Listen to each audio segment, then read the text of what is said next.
Hello, my lovely people. It's your host once again, Smart, and welcome back to Smart Sports Studio, where we don't just give updates, we break them down properly. And today, we need to talk seriously about the Premier League title race because Arsenal have just dropped points, and this is not the time of the season to be generous. Arsenal were held to a 1-1 draw by Brentford. Now let's start here. In isolation, a draw away from home is not catastrophic. It happens. Football is unpredictable.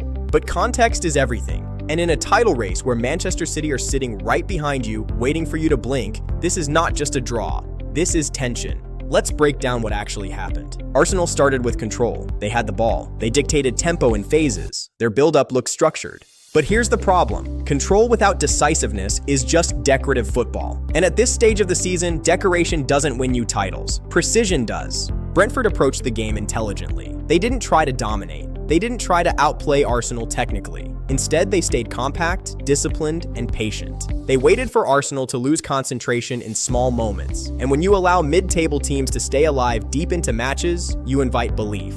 Brentford believed, and that belief earned them a point. Now let's talk about why this matters beyond one result. The title race is psychological now. It's no longer about who plays better football, it's about who handles pressure better.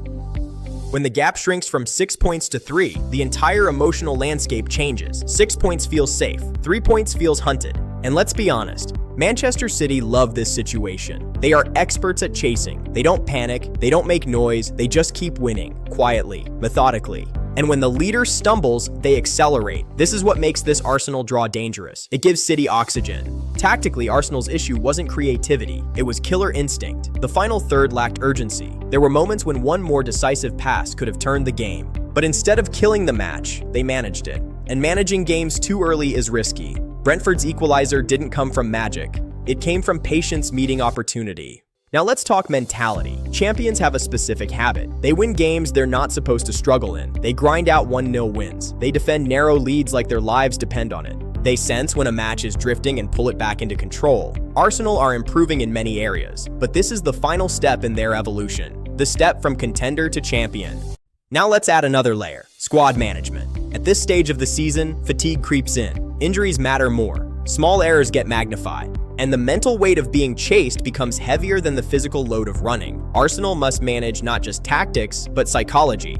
They must block out noise, ignore the shrinking gap, and treat every game like a final, because City will not give them breathing space. Another important factor, game management late on. When Arsenal had the lead, the tempo could have been slowed smarter, possession recycled deeper, Brentford stretched. Instead, the game remained open longer than necessary, and open games create unpredictable moments. Title races punish unpredictability. But let's also give Brentford their respect. They executed their game plan effectively. Compact shape, intelligent pressing triggers, calm in possession when needed. They didn't overcommit, they didn't panic. That's discipline. Now let's talk future implications. If Arsenal finish second by 2 or 3 points, this draw will be replayed endlessly. If they win the title by 4 points, this draw will be forgotten. That's how football works. Memory is selective. So the question isn't, did Arsenal drop points? The question is, what do they do next? Do they tighten defensively? Do they increase attacking aggression? Do they rotate differently? Do they adjust tempo management? These are the decisions that separate strong teams from champions. And here's something else. Pressure reveals character. Arsenal have shown resilience this season. They've shown growth. Now they must show ruthlessness. Because right now, Manchester City are not celebrating this draw publicly. They're smiling quietly. And that should worry Arsenal just a little bit. But here's the fun part about football. Nothing is decided yet. This draw increases tension. It doesn't end dreams. If Arsenal respond with authority next match, the narrative flips instantly. If they hesitate again, the conversation shifts dramatically. This is why we love this league. Because one result can tilt the balance. One goal can reshape psychology. One draw can ignite doubt. So Arsenal fans, breathe, but stay alert. City fans, watch closely, because the title race just became even more interesting.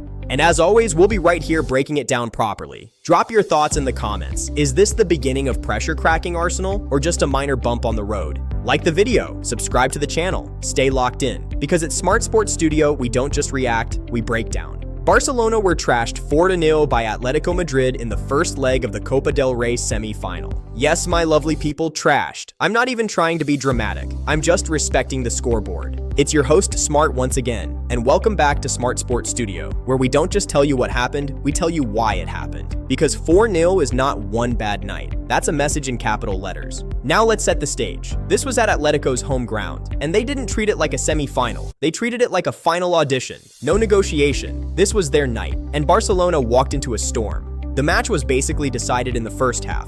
4 goals before the break. Barcelona didn't lose gradually. They got hit quickly and with serious intent. Atletico did the damage early, then managed it like adults. Let's break down the goals. Atletico scored early through a defensive disaster, the kind that makes coaches stare into space. Atletico smelled vulnerability. From there, the body language shifted.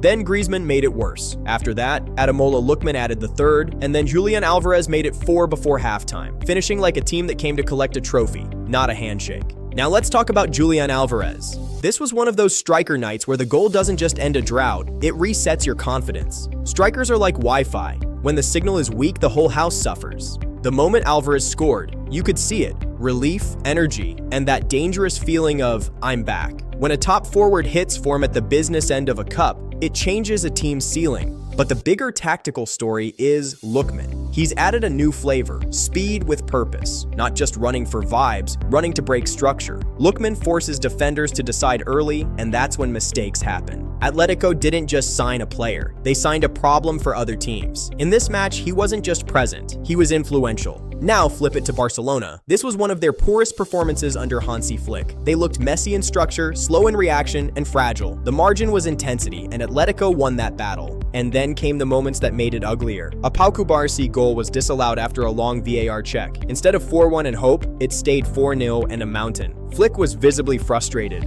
To make it worse, Barcelona finished with 10 men after Eric Garcia was sent off. It adds to the storyline. Not only did they lose heavily, they lost control emotionally too. Frustration was talking. Now the big question, is the tie over? On paper, 4-0 is nearly fatal. Barcelona would need a historic comeback, and that requires 3 ingredients: early goals, clean defending, and belief.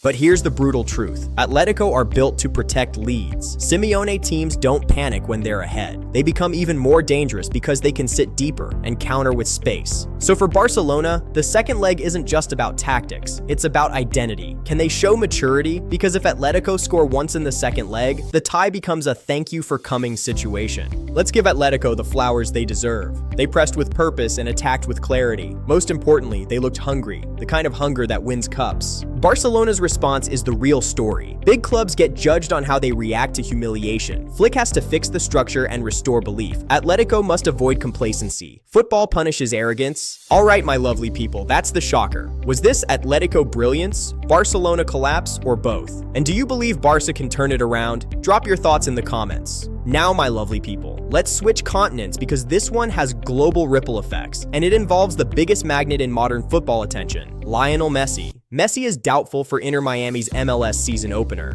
Messi picked up a left hamstring strain during the preseason match against Barcelona SC. Tests confirmed the issue, and Inter Miami made it clear his return will be gradual. That instantly puts the season opener in doubt. Now here's why this matters. Messi is not just a player in MLS. He's the gravitational center. When he plays, everything changes. The atmosphere, the pressure, even the opponent's plan. He doesn't just raise the level, he raises the temperature. An opener without him is a test of identity for Inter Miami, because the question instantly becomes, are Miami a team or a Messi event? Miami have quality, but Messi is the rhythm. He's the pause and fast forward button in one body.